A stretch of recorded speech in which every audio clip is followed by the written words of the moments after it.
Toyota Camry 25 lakh की है और टोयोटा फॉर्च्यूनर 2 करोड़ की, और इंडिया में 50 लाख की मिलती हैं आपको ये दोनों चीजें। ये डिफरेंस क्यों है, आइए जानते हैं आज की इस वीडियो में।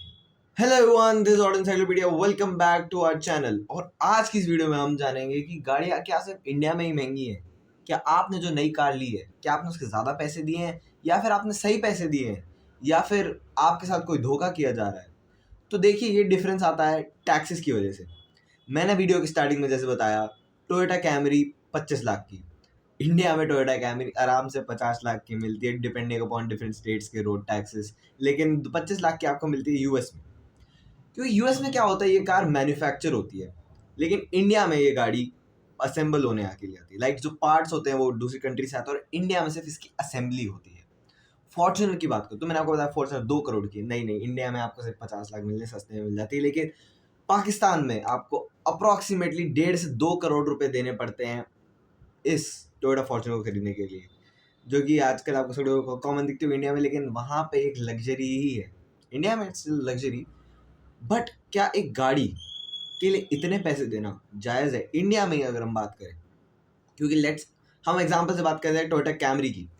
तो टोयोटा कैमरी जब इंडिया में आ रही है तो इंडिया में वो कैसे बनाई जा रही है? इंडिया में बनाई जा रही है वो पार्ट्स बाहर से लाके पार्ट्स को असेंबल करने के लिए।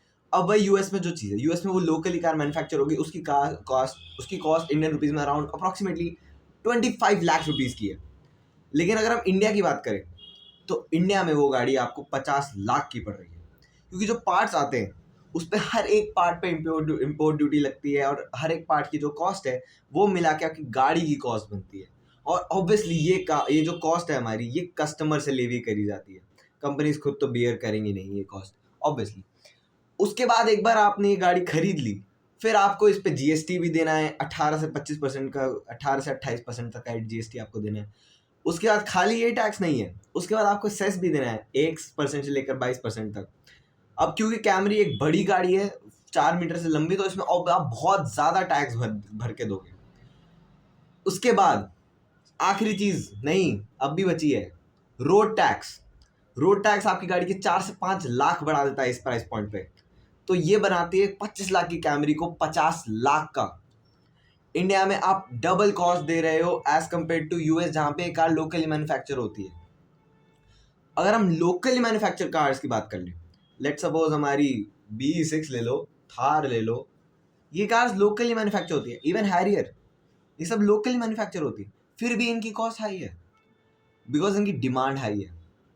और आप एक बात बताइए, जब कार्स 90s के बारे में आई थी, 90s 1990, और जब हम कार्स खरीदना एक लग्जरी मानी जाती थी, तब सबसे पहली मारुति 800 आई हुई, उसमें एसी भी नहीं आता था, और तब लोगों की ज़्यादा प्रेफरेंस भी नहीं थी, क्योंकि उस टाइम पे इतने फीचर्स इवॉल्व भी नहीं हुए थे और ना ही लोगों की इतनी प्रेफरेंस थी।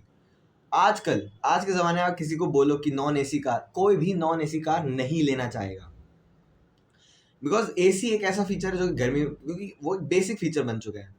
ऐसे कई सारे फीचर्स अब बेसिक फीचर बन चुके हैं जो पहले कभी लग्जरी में माने जाते थे, जैसे कि ABS, EBD, all air bags, disc brakes, ये आपको हर गाड़ियों में आजकल स्टार्टिंग से मिलते हैं, बेस मॉडल से।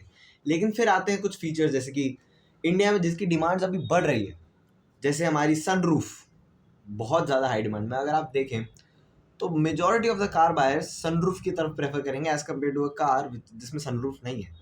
इवन जैसे मैं आपको एग्जांपल दिखाता हूँ, जैसे टाटा नेक्सॉन का एक एग्जांपल लेते हैं, तो इसके सेकेंड मॉडल से ही आपको सनरूफ अवेलेबल करी जा सकती है। भले ही इस गाड़ी में आपको बेसिक फीचर्स नहीं मिलते हमारे, लाइक स्क्रीन मिल जाती है आपको, लेकिन आप भले ही आपको पूरा फुल्ली डिजिटल इंस्ट्रूमेंट क्लस्टर नहीं मिलता, लेकिन आपको इसके प्योर वेरिएंट, जो कि इसका सेकेंड वेरिएंट है, वहाँ से आपको सनरूफ मिलने लग जाती है। तो ये डिमांड की वजह से ये है कि जितना लोग डिमांड करें, हर एक प्राइस पॉइंट पे कंपनी उसको अवेलेबल कराना चाह रही है। बट कंपनी के लिए भी ये सरदर्द की बात है, मैं कहूँगा, कि उस प्राइस पॉइंट पे एक सनरूफ जैसे फीचर को लाना, बिकॉज सनरूफ पहले आप देखें तो टॉप एंड मॉडल में ही आती थी। अब ये टाटा है जो second model, third model, even कुछ मॉडल में शायद स्मार्ट के साथ स्मार्ट S भी देता है। सो बेस मॉडल में सनरूफ दे रहे हैं आप। सो ये तो एक लग्जरी फीचर ही है सनरूफ, बिकॉज सनरूफ एक ऐसी चीज़ है जो कि एक नेसेसिटी नहीं है कार चलाने में। एसी माना जाता है कि नेसेसिटी है, गर्मी बहुत है, एसी के बिना गाड़ी चलाना मुश्किल है। एंड जो हमारे safety features like air bag, ABS, EBD, ये तो अब स्टैंडर्ड फीचर्स है। लेकिन सनरूफ जैसा एक लग्जरी फीचर्स क्या ज़रूरी है? ज़रूरी रिक्वायरमेंट की वजह से नहीं है, ज़रूरी डिमांड की वजह से। अब हम पाकिस्तान की बात करते हैं। पाकिस्तान में आपको फॉर्च्यूनर 2 करोड़ की मिल रही है, क्योंकि वहाँ पे पहली बार डिमांड कम है, क्योंकि लोगों के पास इतनी परचेजिंग पावर ही नहीं है कि वो एक फॉर्च्यूनर खरीद पाए।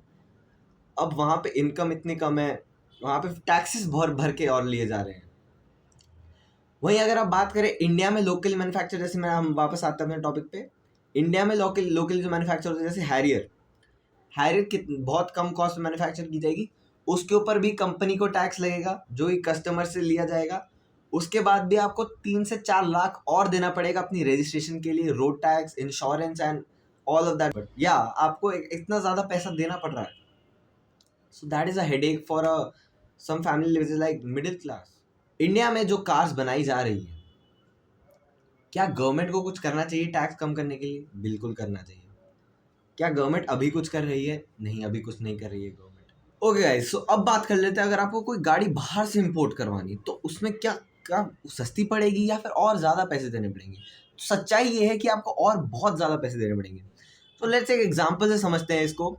लेट्स सपोज आपको किसी एक्स कंट्री से इंडिया में लानी है वो कार। तो उस कंट्री में जो आपने गाड़ी ली, आपने उसको वहाँ पर रजिस्टर करवाया, क्योंकि वो इंडिया में नहीं मिलती। अब जब उस कार को इंडिया में लाओगे तो आपके पास 2 तरीके उसको लाने के लिए, एक है टेम्परेरी वे, एक है परमानेंट वे। टेम्परेरी वे होता है जिसमें आप एक गाड़ी का कारनेट बनाए। सो कारनेट क्या है? कारनेट आपकी गाड़ी का एक पासपोर्ट होता है। सो कारनेट से आप गाड़ी को 1 साल या 6 महीने या फिर किसी भी पीरियड ऑफ टाइम के लिए कुछ अमाउंट ऑफ कॉस्ट देकर आप गाड़ी को इंडिया में चला सकते हो या फिर किसी भी कंट्री में चला सकते हो। उसके बाद आता है परमानेंट तरीका। परमानेंट तरीका है उस गाड़ी को इम्पोर्ट करवा के यहाँ पे लाना एंड इंडिया में रजिस्टर करवाना।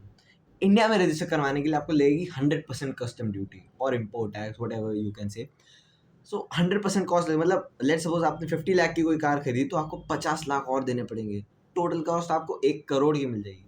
और यही नहीं, इसके बाद आपको जो आपने गाड़ी शिप जिसमें लाए हो, लेट सपोज आपने शिपिंग की कॉस्ट ले लेते हैं, तो एक्स कंट्री से इंडिया तक आपको 5 से 6 लाख या फिर डिपेंडिंग अपॉन द डिस्टेंस उससे भी ज़्यादा पैसे देने पड़ेंगे उस कार को इंडिया में लाने के लिए और इंडिया में चलाने के लिए। तो ये कॉस्ट नॉर्मल, अगर आपके पास पैसा है करिए, कोई दिक्कत नहीं, but I believe 100% custom duty is a bit very बहुत ज़्यादा है। हर जगह से टैक्स लिए जा रहे हैं, अब टैक्स पे तो हम क्या ही कर सकते हैं। Tax is not my topic to say anything, मैं कुछ कह नहीं सकता टॉपिक टैक्स पे। तो या गाड़ी इंडिया में बस टैक्सेस, इनपुट, जो चीज़ें लगती है उस पर, और कस्टमर डिमांड और जो प्रीमियमनेस गाड़ी की जो मेंटेन करी जा रही है, उस वजह से गाड़ी की कॉस्ट इंडिया में महंगी होती है। That's all we can say, that's the conclusion of this video that you can take it. So yeah, this is Zod Encyclopedia signing out, and we are coming up with more such interesting content this year. So stay tuned, and thank you for the response that you guys have shown on Auto Expo video. We appreciate that. This is Zod Encyclopedia signing out.